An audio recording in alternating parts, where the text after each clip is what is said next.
Eto po guys, muli po nating panoorin itong batang si Jello Pandak.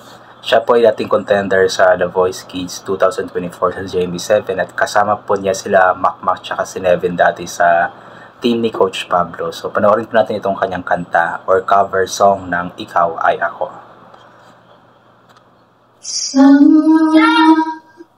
Bawat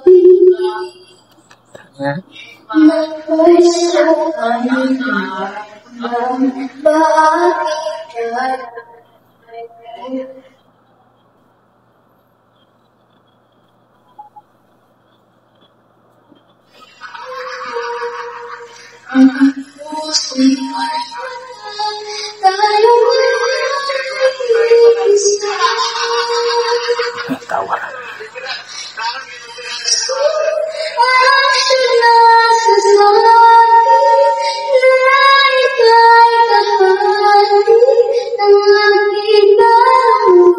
Grabe, ang ganda ng boses.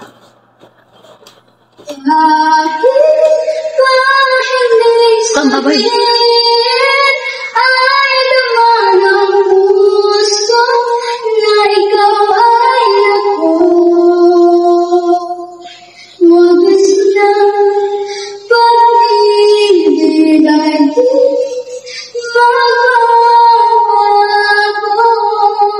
Grabe, napakaganda ng boses ng batang ito talaga.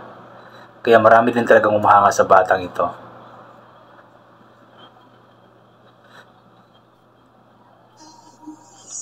Nadarama ka sa isip kasama ka. Di madaya ang puso sa sinanay ko. Uli na magmamahal ay di maglalaan.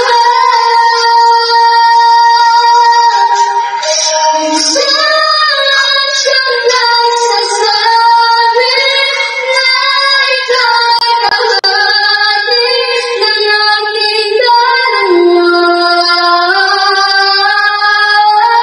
Kahit pa ibig sabihin ay naman ang puso na ikaw ay ako. Wagas na pag-ibig ay di magbabago.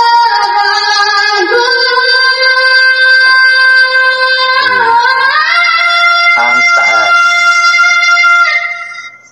Saan siyang nasasabi na ika'y kahati ng aking dalawa. Kahit na ibig sabihin ay naman ang puso na ikaw ay ako. Wagas na pag-ibig ay di magbabago.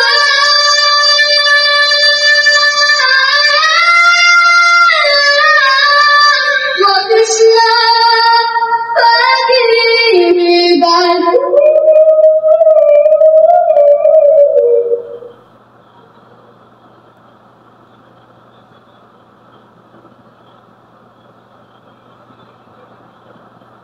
Galing ng batang ito. Ang taas ng hininga, taas ng boses. Galing, no? Sobrang galing. So yun nga po ay si Jello Pandak. So inulit ko nga po na dati siyang contender sa The Voice Kids sa JMB7 last year 2024 at kasama nga po niya sa team ni Coach Pablo, sila Makmak tsaka si Nevin. So yun nga po, silang tatlo po yung kumanta ng A Million Dreams na talagang nag-viral, nag-trending kasi napakaganda talaga ng kanilang pagkanta. However, that is a battle round kasi. So sa battle round, kailangan lamang pumili ng isa ng coach nila at yun nga po ay si Coach Pablo. At ang napili nga po ni Coach Pablo na mas umangat sa kanilang tatlo that time ay si Nevin. So after that, dapat tanggal na si Makmak tsaka si Makmak, pero si Makmak nga po ay na-steal nga po ni Coach Julian. Kaya nagpatuloy si makmak sa journey niya sa The Voice Kids. However, si Jello, yun nga po, natanggal na siya sa battle round kaya hindi na siya nakapagpatuloy pa. Pero talagang deserve din talaga ni Jello ng spotlight. Deserve niya na sumikat din kasi napakaganda rin talaga ng boses ng batang ito. Pero yun nga, kapag sa contest kasi meron talagang mga nananalo, may mga natatalo, at alam ko na alam nila yon at natatanggap nila yon. Pero hoping na sana muling makasali si Jello sa mga competition sa TV, like makabalik sa The Voice or makasali sa Tawag ng Tanghalan, sa Singkaling, sa The Clash, or sa Tanghalan ng Kampiyon. Nang sa ganun is mas maipahagi pa niya sa mas nakakaraming mga Pilipino ang kanyang galing sa pagkanta kasi talagang magaling siyang bata. At yun, nasa dugo na siguro nila talaga yung pagiging magaling kasi last time kung naalala nyo po yung na-feature ko dati na si kuya na kumanta or kaboses ni Imelda Papin, yun po ay tatay or papa ni Jello. So ibig sabihin nasa dugo na talaga nila yung pagiging singer. At taga Cebu po sila, like makmak taga Cebu din. So napakaraming mga talentadong mga singer sa Cebu talaga. So sana i-support po natin silang lahat, especially itong si Jello. Kanyang Facebook page po ay Jello Pandak. Tapos yung video na ito is galing po sa kanyang mama. Ang account naman po is Mavic Lumayno.